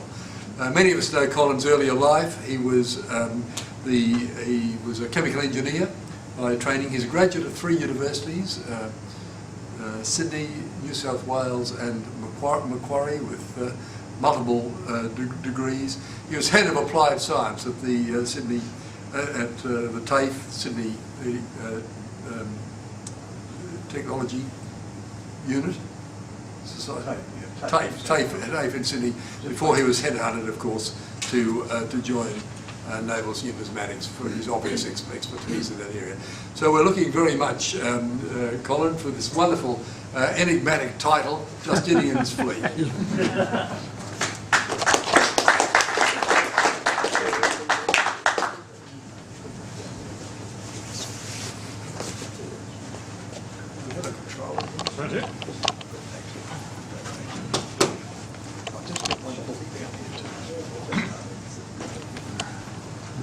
Just while we're waiting for Colin, Judith just kindly mentioned about Icelandic things. I every 2 years take my holidays and take a tour group, this tour leader, on some matters of history and heritage, particularly in Europe and Africa. And next May I'm taking a tour group to Norway, Iceland and the Orkneys. called Kingdoms of the North. It's an expensive tour. I go as an unpaid volunteer, I hasten to add. But if anybody would like to be interested in coming on that tour, it'd be wonderful. And perhaps give a talk on the tour if you are there. I have 5 brochures here if anybody's interested in coming and joining us. Anyway, back to Colin Pitchfork. Thank you very much, John, for your kind words. Again, I'm appreciated to be here, and I appreciate you all coming, and certainly have enjoyed coming frequently, as you know, over many years at the various conferences we've had, either here or at Port Macquarie. The title of my book, or my article, probably a paper, shall we say, is intriguing, and it's very interesting. And in a way, it sort of fits in with what Judith and David have been saying, except I'm just stepping back a century or so to fit in with the sort of part of the explanations of why the problems are of these strange animals that feature in Judith's talk, or why we have the way it is in that period that we've just been listening to. How do we go to this one? Just press the button? Should just press the left button. Left button, good. Right, so what's a flea? Well, just to explain what a flea is, a flea is a small flightless insect. They are an external parasite of mammals and birds that live by consuming the blood of their hosts. What an intriguing subject to start off with. And yet, this flea changed history. It'll come about. This presentation is based on a book which I read some months ago and got very intrigued with. I've got a copy of it to show you. The book is called Justinian's Flea, and I thought the title was so appropriate I should use it as a basis of my talk. It describes the book, which is just illustrated on the left, and it describes the horrific events that occurred during the reign of the Byzantine Emperor Justinian I, who was namely Justinian the Great. In fact, he was the greatest of all the Byzantine emperors. So in a way, it echoes a period of what happened from the beginnings of the 6th century through to the period that we've been listening to with Judith and later on with David. Justinian had an empire which was inherited, shall we say, from the Roman Empire. The Roman Empire, of course, as you may know, around about 300 BC, AD I should say, was divided into half. There was the eastern half and the western half, and there was a emperor for each. And each had a successor in line to fit into the group. Unfortunately, the western half had bad times around about 490s or 480s, and they got sacked by a whole range of northern conquerors. And that western part disappeared from what was then the Roman Empire. By the way, the term Byzantine Empire is a modern term. The Byzantines, as we call them, then in those days thought themselves just a continuation of the Roman Empire. So they're just part of the Roman Empire. And so they had, by the time of Justinian's accession in 527 AD, the area that you see in that sort of purpley colour. In other words, they'd lost the western half of the empire. And it was then part of the kingdom of the Ostrogoths, and the Vandals occupied the northern part of Africa as well. So it was the Visigoths and the Franks, and these are areas which I know David and Judith know very well from their experiences in travel. But the Byzantine Empire, which was basically the eastern half of the Mediterranean, is the area which we focus on today as Justinian's world. And he, as we're going to learn in a moment too, very successfully launched a number of series of conquests which recaptured, if you like, part of the previous Roman Empire as it stood under the time of Diocletian. We have his full name there. He's called Flavius Justinianus, who took the title of Justinian I. The original name was Petrus Sabatius, and you can see he was born about 483 up in what is today Skopje in Macedonia, and he died in 465. So he actually lived to a good old age. He was something in his early 80s. Very unusual for people of that time, and particularly as the events I relate show you what happened at that time, which changed the whole nature of society. He was a Byzantine emperor from 527 to 565, and the greatest of the Byzantine rulers. Noted for his administrative reorganisation of the imperial government and his sponsorship in 534 of the codification of laws known as the Codex Justinianus. This is the laws which really are the basis of our modern law. It's not far removed from what he promulgated as the laws of the land, which were executed and utilised throughout by the lawgivers. He would also reorganise things very dramatically. He reorganised the money, reorganised the army. He did a number of great things, and he organised the building of great buildings like the Hagia Sophia. This impressive building which still stands, although the roof collapsed late in the rain due to an earthquake. They rebuilt it and it still stands there today. It is now a mosque, but it was started off as the first big Christian church. And those who have been and seen inside it, it's quite a remarkable building. Inside it, you'll still see the evidence of the Justinian's involvement on the wall. One of the archer areas, we see this image here of the Virgin Mary and the Emperors Justinian and Constantine. The Islamic people have taken over, have got images of the various or words, shall I say in Arabic, of the names of the sons of Muhammad and so forth, but they have left a lot of the original images that were put there by the Byzantine Emperor Justinian. So this is a very significant building, and it's one of the great buildings that has withstood the test of time for 1,500 years. He began a war of conquest. I'll show you a map of this in a moment or two, but this is the North African campaign. Now, the dates we're worrying about are very interesting. I want you to focus a little bit on the dates. 533, 534 was the first of Justinian, the first wars of reconquest of the Western Roman Empire. So he set out on a program, I'm going to recapture this world that we lost. And this conquest had firstly taken from the Vandals, which had already occupied Roman North Africa in the early 5th century and established an independent kingdom. So the expeditionary force landed on the African coast in early September 533. The Vandal king, Guillemar, who does issue coins incidentally, met the Byzantine army at the Battle of Ad-Dek-Kaman near Carthage on the 30th of September. His elaborate plan to encircle and destroy the Byzantines came close to success. But Belisarius, the greatest of all the Byzantine generals, he had a whole range of them, they kept finding these generals, even after he banished him, he brought him back and all the rest of it, but Belisarius stood out as the greatest of he had, forced the Vandal retreat and occupied Carthage. Guillemar withdrew, gathered his remaining strength, and in December advanced towards Carthage and met the Romans at the Battle of Trichamarum. Guillemar was defeated and fled to a remote mountain fortress where he was blockaded until he surrendered in the spring. Belisarius returned to Constantinople with the Vandals' royal treasure and the captive Guillemar to enjoy triumph. Africa was formally restored to imperial rule at the Praetorian Prefecture of Africa. Oh, sorry, go back. What did we do? Oh, it's coming back here. There we are. We look at the map. Sorry, we've gone too far. How do we go back? That previous. Sorry about that.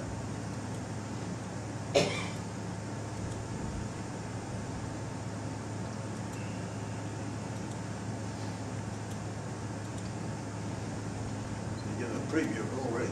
Okay, so this is the actual adventure that they took, Belisarius took, from Constantinople, which is way up there near the Black Sea, sailing around Greece, coming across through Sicily and across over here, and these are the various lines of the battle that took place, the retreat, and the details are spelled out there, which I won't go into great detail. But it was a successful campaign. This was the first step in this expansion. The next expansion step was his Italian campaign. So, as in Africa, dynastic struggles in Ostrogothic Italy took place, provided an opportunity for intervention. The young king, Athalaric, had died on the 2nd of October 534, not very far after the campaign in Africa. Theodabad was the new king, whereupon Belisarius, with 7,500 men, invaded Sicily in 535 and advanced into Italy, sacking Naples and capturing Rome on the 9th of December 536. By that time, Theodabad had been deposed by the Ostrogothic army, who had elected Vitiges as their new king. He gathered a large army and besieged Rome from February 537 to 538 without being able to retake the city. Justinian got disappointed because of other factors, removed Belisarius from the action and brought in Narses to Italy. But tensions between Narses and Belisarius hampered the progress of the campaign. Milan was taken, but was soon recaptured and razed by the Ostrogoths.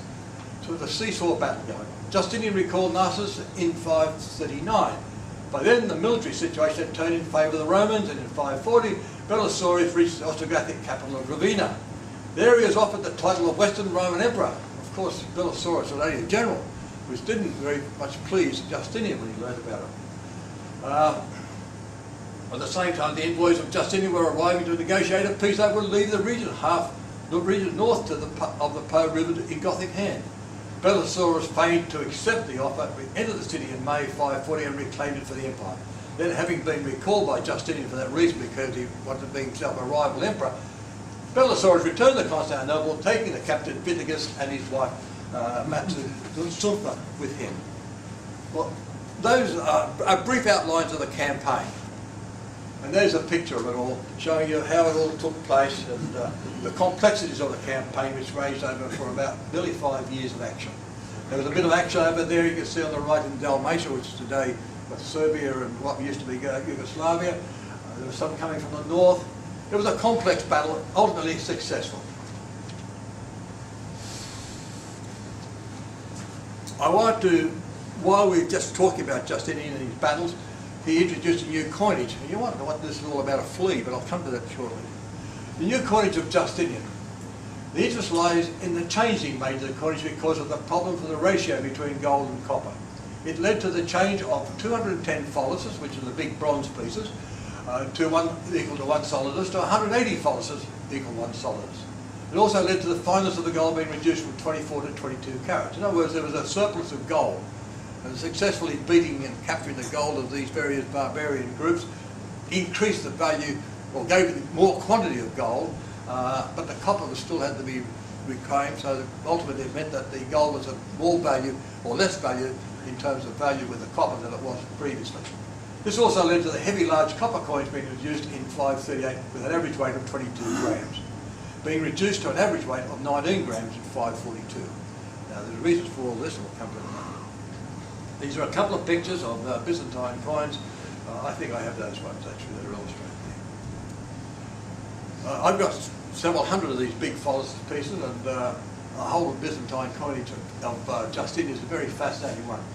So I made to spend a diversion for a moment or two to explain a little bit about the copper coinage of this, how we read it, and this has got a clear ethnic going around it.